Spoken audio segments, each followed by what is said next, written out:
With such an attitude, a view both of the world, the good things in the world and the bad things in the world, it is possible for us to have and to live an Orthodox worldview.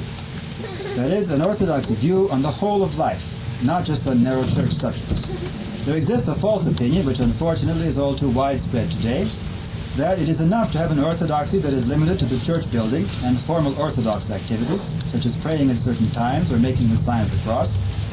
In everything else, where this opinion goes, one can be like anyone else, participating in the life and culture of our times without any problem, as long as we don't commit sin.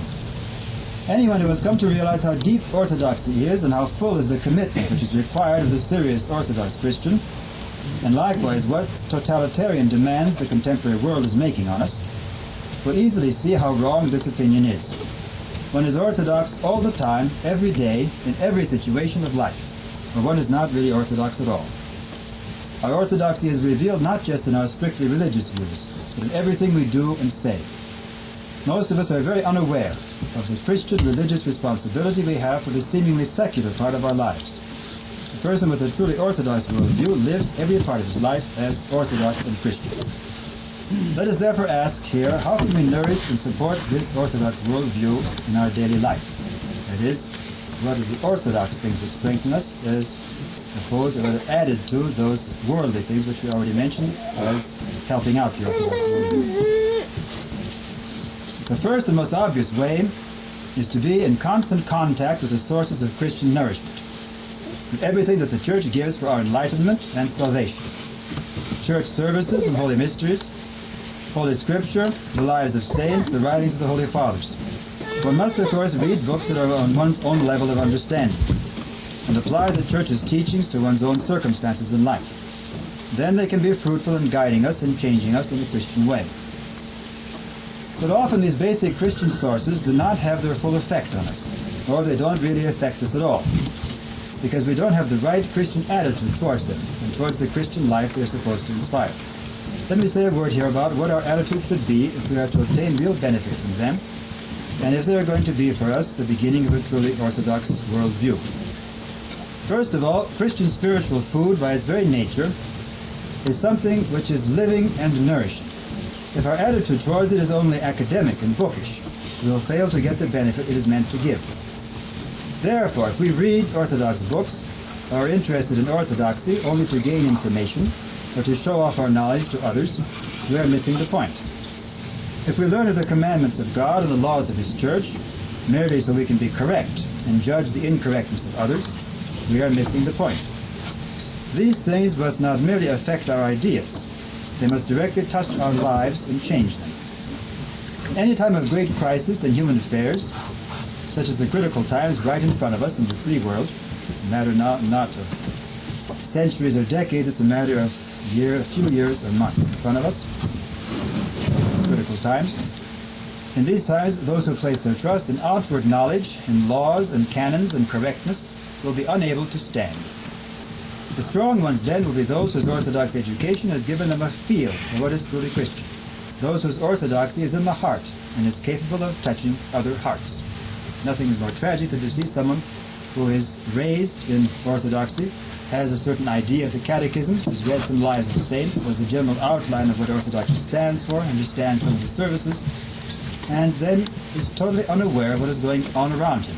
And he has children and gives to his children this life in two categories. One is the way most people live, and the other way is the way Orthodox live on Sundays and when they're reading some Orthodox texts. And the child who's raised like that is most likely not going to take the Orthodoxy. It's going to be a very small part of his life, because the contemporary life is too attractive. And too many people are going for it. It's too much a part of reality today, unless he's been really taught how to approach it, how to guard himself against the bad effects of it, and how to take the good things which are in the world.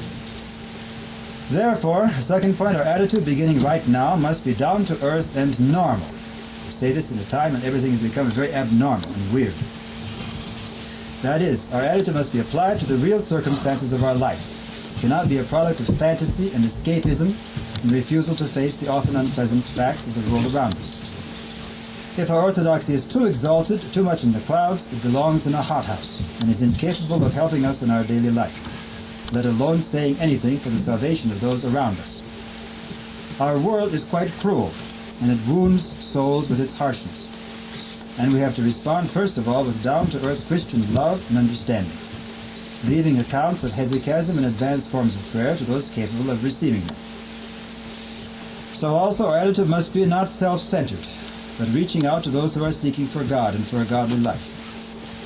Nowadays, whenever there is a good-sized Orthodox community, the temptation is to make it into a society for self-congratulation and for taking delight in our Orthodox virtues and achievements, the beauty of our church buildings and furnishings, the splendor of our services, even the purity of our doctrine. But the true Christian life, ever since the time of the apostles, has always been inseparable from communicating it to others. An orthodoxy that is alive by this very fact shines forth to others, and there is no need to open a department of missions to do this. The fire of true Christianity communicates itself without this. If our orthodoxy is only something we keep for ourselves and boast about it, then we are the dead burying the dead, which is precisely the state of many of our Orthodox parishes today, even those that have a large number of young people, if they are not going deeply into their faith. It's not enough to say the young people are going to church. You have to ask, what are they getting in church? What are they taking away from church? And if they are not making orthodoxy a part of their whole life, then there's not that much benefit from being in church. Likewise, another point, our orthodoxy must be loving and forgiving.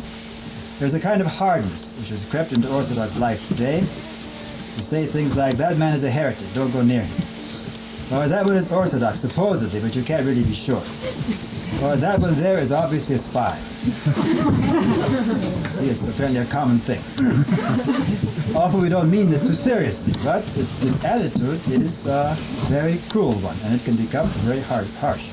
No one will deny that the church is surrounded by enemies today, or that there are some who stoop to taking advantage of our trust and confidence. But this is the way it has been since the time of the apostles, and the Christian life has always been something of a risk in this practical way. But even if we are sometimes taken advantage of, in fact, new Christians in places like Ghana and Africa, where they really take their Christianity seriously, and they read the gospel, they begin to act according to the gospel. They give themselves up. When someone hits them on the cheek, they turn the other cheek. They give away things without expecting anything in return. And the pagans who live in places like Ghana and Nigeria, they delight in this because they say, aha, there's a Christian we can take advantage of. Go take something, you won't expect it back. And the Christians, of course, they do it in good faith. And they get the reward for that, even though they're taken advantage of. Of course, we have to show some caution, so we aren't simply done in completely. But still, we cannot give up our basic attitude of love and trust, because without that, we lose one of the very foundations of our Christian life. The world, which has no Christ, is more true than ever before today that the world has no Christ, even when it sometimes talks about it on television, has to be mistrustful and cold. But Christians, on the contrary, have to be loving and open, or else we will lose the salt of Christ within us and become just like the world, good for nothing but to be cast out and trodden underfoot. A little humility in looking at ourselves would help us to be more generous and forgiving of the faults of others. We love often to judge others for the strangeness of their behavior. Often we call them cuckoos, or, a particular phrase used nowadays, crazy converts. It is of course true that we should beware of really unbalanced people who can do great harm in the church. But one should ask the question, what serious Orthodox Christian today is not a little crazy? We don't fit in with the ways of the world. If we do, in today's world, which has become so weird, we aren't serious Christians. A true Christian today cannot be at home in the world. He cannot help but feel himself and be regarded by others as a little crazy. Finally, our Christian attitude must be what, for want of a better word, I would call something which is very unfashionable today, innocent. Today the world places a high value on sophistication, on being worldly wise, on being a professional. Orthodoxy places no value on these qualities. They kill the Christian soul. And yet these qualities constantly creep into the church and into our lives. How often one hears enthusiastic converts especially express their desire of going to the great Orthodox centers, the cathedrals and monasteries where sometimes thousands of the faithful come together. Everywhere the talk is of church matters, and one can feel how important Orthodoxy is after all. That is, Orthodoxy is a small drop in the bucket when you look at the whole of society, but in these great cathedrals and monasteries there's so many people it seems as though it's a really important thing. It makes us feel important. And how often one sees these same people in a pitiful state after they have indulged their desires. returning from these great Orthodox centers, sour and dissatisfied, filled with worldly church gossip and criticism, anxious above all to be correct and proper and worldly wise about church politics. In a word, they have lost their innocence, their unworldliness, being led astray by their fascination with the worldly side of the church's life. In various forms, this is the temptation to everyone today in the church, and we must fight it by not allowing ourselves to overvalue the externals of the church, but always returning to the one thing needful, Christ and the salvation of our souls from this wicked generation. We do not need to be ignorant of what goes on in the world and in the church. In fact, for our own self-defense, we have to know something of this. But our knowledge must be practical and simple and single-minded, not sophisticated and not worldly.